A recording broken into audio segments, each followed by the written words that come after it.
This was the season I was going to win the Champions League. The demigod of football was joining my ranks. Until someone chloroformed me and I woke up not the same man.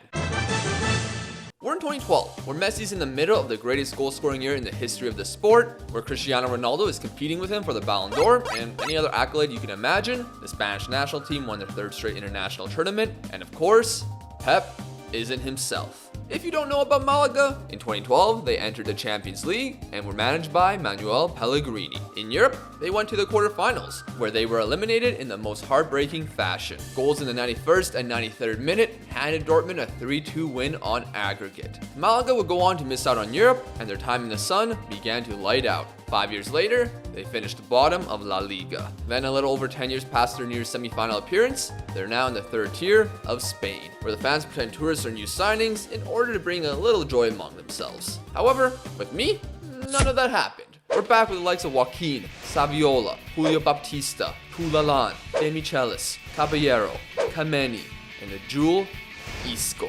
Now, what money do we have to spend? What? I didn't die for this! Okay, so what system? Well, with a 10-year tactical advantage, let me introduce to you the formation. With Levante in the opener, it was looking great. A penalty slotted in by Saviola, and with everything seemingly in our favor, this Kyle Walker lookalike was going to get his first win as a manager. But I forgot about Levante's star.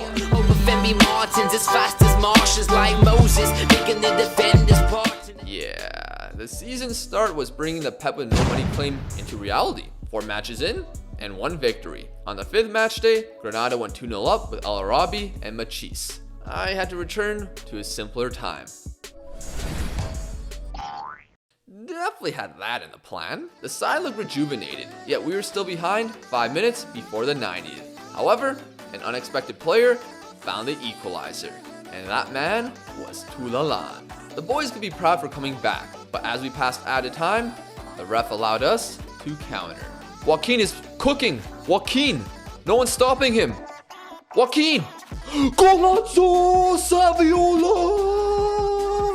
Now the universe we're in may seem like 2012, but there are some slight differences you'll notice along the way. First of all, the La Liga form will be inconsistent at best because we have a World Cup in 2012. Did FIFA really get their wish? This was bad because some of the players we had didn't exist, which led to a lack of depth and a lot of injuries. Julio Baptista early on wasn't great, but when Joaquin got his on October 23rd, that would be 7 players out, which was the same I had on the bench. 2 of whom were keepers, and some were teenagers who should be in the academy. While there were wins domestically, including some impressive results, we were in 10th after 14 match days. So, could we make it up in the Champions League? As a pot 4 side, I'll take this. Lille were 2 seasons past their Liga title, but had a drop in quality with Eden Hazard, Gervinho, and Debuchy gone. They were our opening fixture, and Joaquin would be the one to get it going. Although UEFA seemed ahead of the curve with VAR being used to check if it was offside.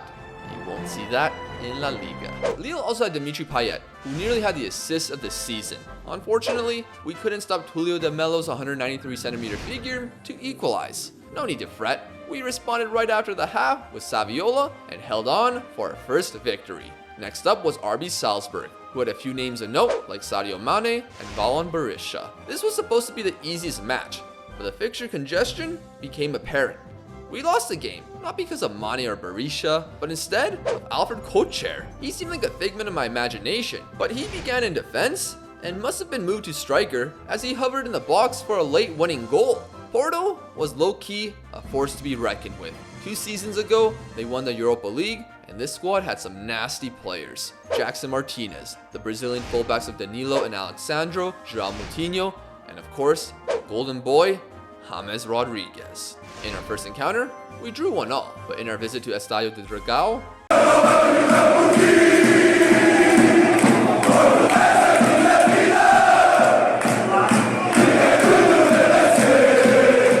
4-0 in 11 minutes. Our visit to Portugal was as successful as Spain's invasion in 1762. A 5-0 loss in the end, but with some clinical finishing versus RB Salzburg, they were defeated, meaning we had a must-win game against Lille. We conceded a corner in the 14th minute. Saviola responded ASAP. He could have gotten a second, But this time, Alana was better. Both sides were getting closer to find an advantage, but all squared at the break. As things stand, Lille goes through, and nothing was changing, so risks had to be made. And off a corner kick, Sergio Sanchez found the winner was what I thought. Thanks to VAR, Sergio Sanchez, for some reason, hit it with his hand, so the goal was ruled out.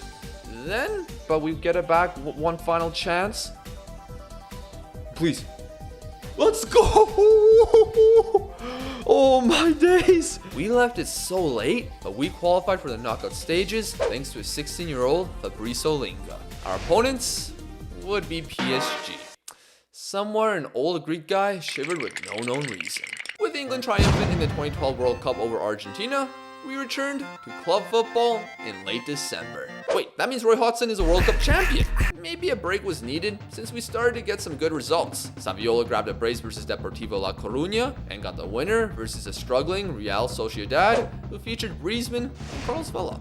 While we couldn't avoid a draw with Valladolid, we advanced in the Spanish Cup thanks to a humongous win over Levante. Things were beginning to turn around until we ran into an Atletico Madrid brick wall. A year before that magical season, despite them having Falcao and co, we were able to hold them off for a scoreless draw. Since we're in January, we had 2 players brought in, with Lucas Piazon on loan and Roque Santa Cruz arriving. That wasn't everything, as PSG made an offer for Toulalan, which I couldn't refuse. I'm not sure if they were trying to make us weaker, but that allowed me to bring in more numbers. Guillermo Burdizo from Boca Juniors, Loni Georg Niedermayer, and some unknown prospect named Milan Skriniar. At fullback, Mattia De Sciglio signed. Finally, from Palermo, La Gioia joined us on loan. What did that lead to?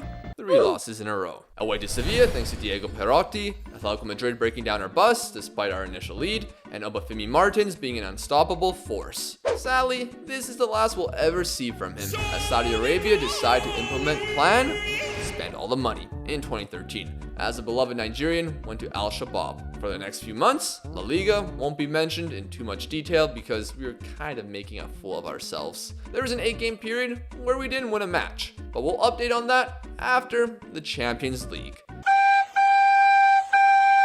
Carlo Ancelotti's PSG with captain Mamadou Sakho. There were so many big names here like Thiago Silva, Alex Lavezzi, and Lucas Moura when he was an outstanding wonder kid. They also signed Marquisio and Mikel Arteta, but they're missing a big figure, Zlatan Ibrahimovic, who had an injury. Against the big teams, we still used the 4-3-3, but lowered the block in order to avoid players getting behind so easily. That didn't work.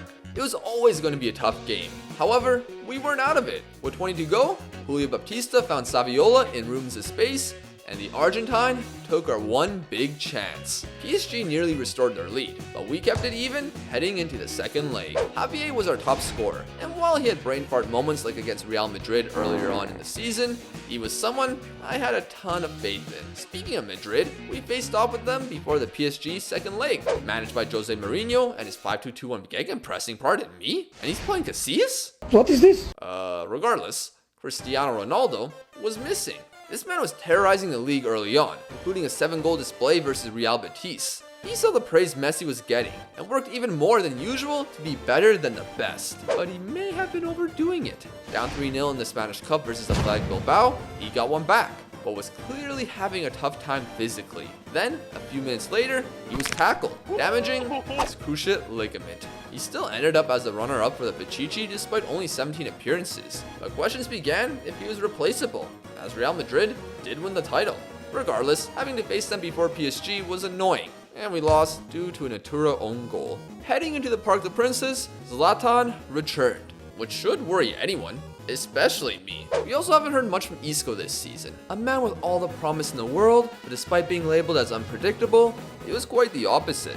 There was something off about him in La Liga, but on European nights, things were different. To the shock of 43,000 plus supporters, he pulled off a ridiculous first-time pass to find Saviola for the opener. The Argentine was a huge threat to PSG, but only moments after, he pulled up with an injury. We were also missing Joaquin, who suffered a severe hip injury just 10 days prior. Santa Cruz was a solid replacement, but he's a different player and not one I really needed when countering off the break. Still, the Parisians were kept at bay, but the chances they were creating were getting more dangerous as they arrived. Then, in the 76th minute, Zlatan got pushed in the box. A needless penalty to be given by Sergio Sanchez, and the Swede equalized the aggregate. Our options for subs were not great due to some new signings not being allowed for registration, so we have to go with this. PSG almost won the tie, but our lackluster second half was having a promising end. Baptista hit the bar, and Isco nearly banged in a Trivela. Still,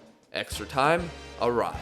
Now Zlatan was still recovering from a twisted ankle, but this guy is built different.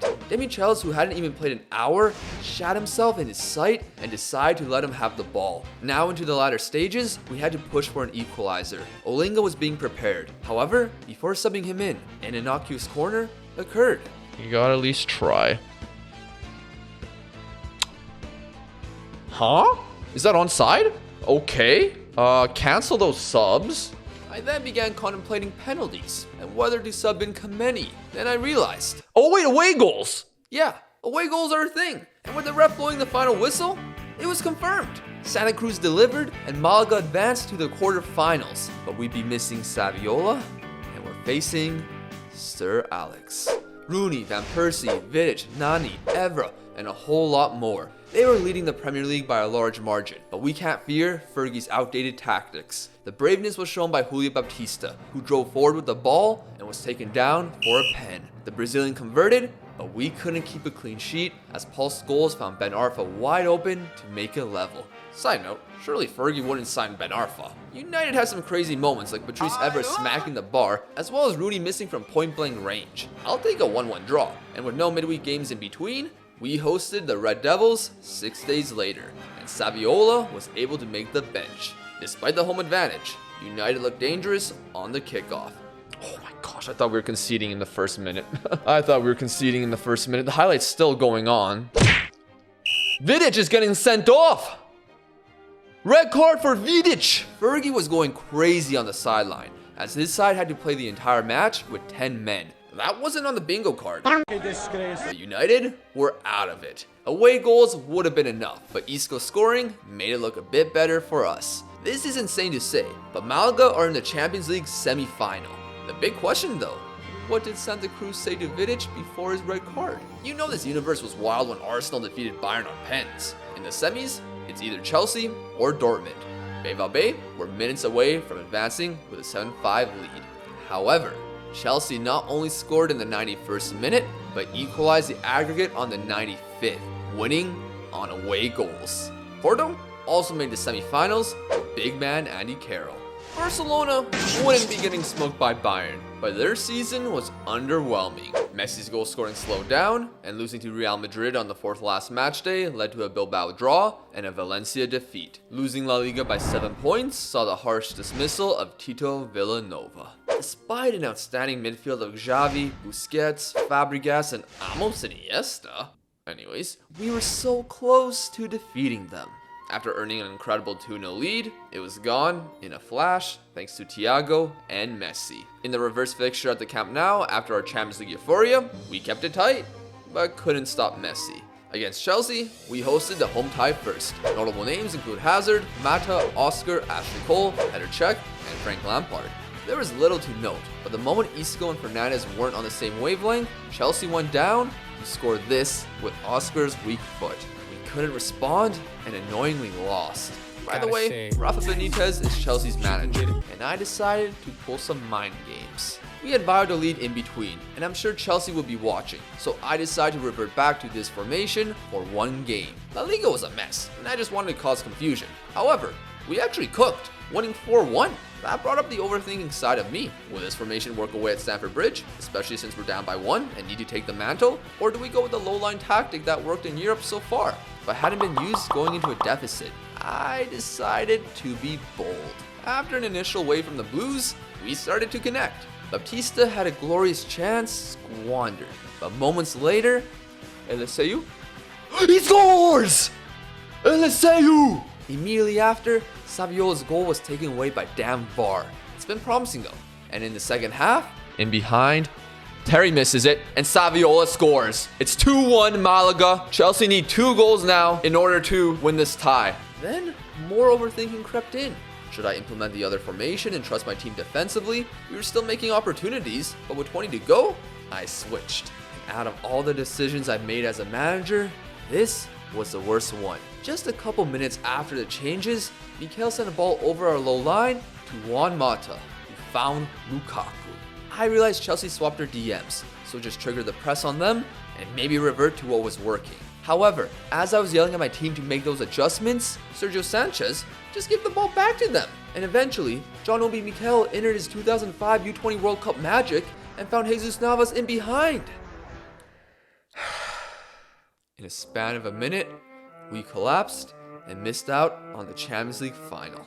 Malaga wouldn't be seeing Europe again, finishing in 10th despite some impressive wins to end the season. In the Champions League final, Arsenal would defeat Chelsea thanks to an extra time goal from Tomas Rosicky. Arsene Wenger got the one trophy that eluded him.